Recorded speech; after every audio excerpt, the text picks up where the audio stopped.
Halo semuanya, salam bela negara. Perkenalkan, nama saya Felicitas Pratnyanindita, mahasiswi jurusan Ilmu Komunikasi, Fakultas Ilmu Sosial dan Ilmu Politik, UPN Veteran Jakarta, dengan NIM 1910411-278. Kali ini saya berkesempatan untuk membahas tentang kajian anti korupsi. Dan kali ini saya membuat video dalam rangka pengumpulan tugas mata kuliah kewarganegaraan. Kata korupsi mungkin merupakan sesuatu hal yang lumrah di telinga kita, teman-teman. Tapi sebelumnya, apakah teman-teman tahu bahwa apa itu korupsi? Secara garis besar, korupsi merupakan tindakan penyelewengan terhadap uang negara, atau tindakan kecurangan yang menyimpang dari ketetapan yang berlaku dari berbagai bidang. Singkatnya, korupsi merupakan tindakan pengambilan hak milik orang lain untuk kepuasan pribadi atau kepentingan golongan tertentu. Di Indonesia, sudah menjadi rahasia umum jika kasus korupsi sangat tinggi. Tuh kan? Untuk itu, maka muncul gerakan-gerakan anti korupsi, bahkan komisi khusus yang nanti akan dibahas. Kalau arti korupsi sudah dijelaskan sebelumnya, anti korupsi berarti menentang tindakan penyelewengan kewajiban, penggelapan uang, dan sebagainya yang dapat merugikan orang lain atau rakyat. Indonesia memiliki komisi khusus yang dibentuk untuk menangani kasus korupsi. Komisi tersebut disebut KPK, singkatan dari Komisi Pemberantasan Korupsi yang didirikan untuk memberantas kasus korupsi serta menyelidiki kasus korupsi di Indonesia. KPK didirikan pada tahun 2002. Dalam menangani kasus korupsi, KPK memiliki 3 upaya. Yang pertama, upaya represif. Dan yang kedua, ada upaya perbaikan sistem, serta yang ketiga merupakan upaya edukasi dan kampanye. Jika kita sebagai mahasiswa, apa yang bisa kita lakukan dalam upaya pemberantasan korupsi?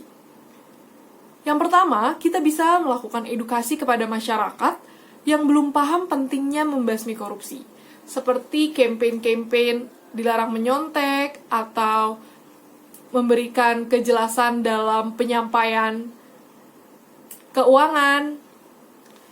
Kemudian sebagai rakyat, kita bisa ikut mengawasi kebijakan yang dibuat pemerintah, dan kita harus mengkritisi dan ambil bagian jika memang mengetahui ada yang salah.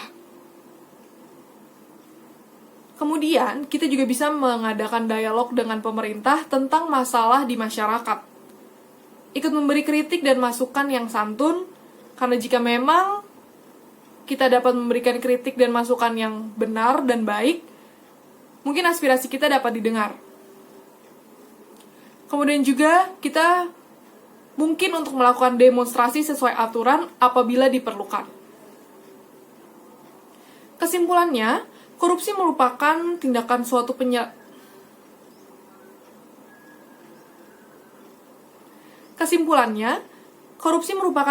buruk penyelewengan hak milik orang lain untuk kepentingan pribadi atau kelompok tertentu. Korupsi di Indonesia merupakan masalah yang tidak dapat dihilangkan oleh 1-2 orang saja. Salah satu kasus dugaan korupsi di Indonesia yang baru-baru ini terjadi ialah kasus korupsi Asabri. Informasi awal atas dugaan korupsi di Asabri diucapkan oleh Mahfud MD selaku Menko Polhukam, lalu Hari Azhar Aziz, anggota BPK. Mengatakan bahwa kasus dugaan korupsi tersebut diperkirakan memiliki potensi kerugian negara yang cukup fantastis, yaitu sebesar 10 triliun sampai dengan 16 triliun. Asabri sendiri merupakan badan usaha milik negara, BUMN, yang bergerak di bidang asuransi khusus prajurit TNI, anggota Polri, dan PNS Kemenhan atau Polri, yang didirikan sejak tahun 1963. Badan Pemeriksa Keuangan atau BPK telah mencium masalah pada tubuh Asabri pada tahun 2016.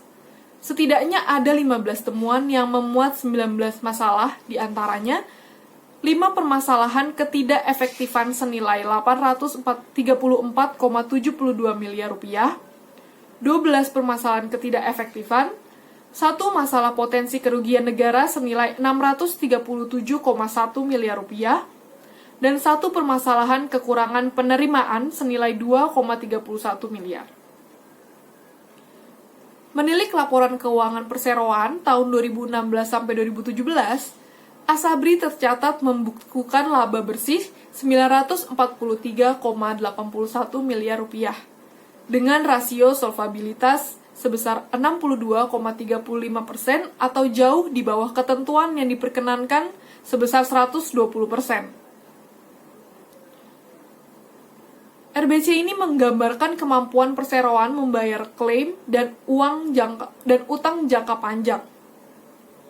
Direktur Utama PT Asabri, Sony Wijaya, membantah tudingan korupsi yang dialamatkan kepada perusahaan asuransi khusus prajurit TNI dan Polri tersebut. Sony Wijaya bahkan dengan tegas menegaskan akan menempuh jalur hukum bagi para pihak-pihak yang mengakibatkan kegaduhan. Selanjutnya, ia juga menjelaskan bahwa kondisi keuangan Asabri saat ini masih dikelola dengan baik. Sayangnya, Sony hanya mengemukakan hal tersebut secara satu arah tanpa menerima pertanyaan dari hasil pemaparannya tersebut. Berdasarkan pernyataan anggota Badan Pemeriksa Keuangan, Hari Azhar Aziz, potensi kerugian negara akibat kasus dugaan korupsi di Asabri berada dalam kisaran 10 triliun rupiah hingga 16 triliun rupiah. Juru bicara Polri, Brigjen Pol Argo Yuwono, pun menegaskan Polri sudah memulai penyelidikan dalam kasus itu. Mabes Polri sudah mulai menyelidiki kasus dugaan korupsi di PT Asuransi Sosial Angkatan Bersenjata Republik Indonesia atau Asabri. Penyelidik pun tengah mengumpulkan bukti adanya praktik rasuah di perusahaan plat merah itu.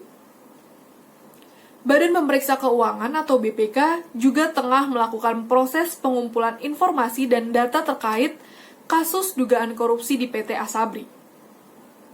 Polri siap melakukan penyelidikan jika hasil audit BPK telah selesai dan diserahkan kepada pihaknya. Akan tetapi, sangat disayangkan hingga saat ini, belum ada kejelasan lebih lanjut mengenai penyelesaian dugaan korupsi PT Asabri.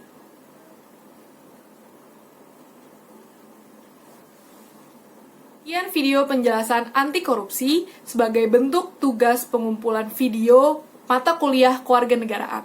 Terima kasih, sampai bertemu lagi, dan salam bela negara.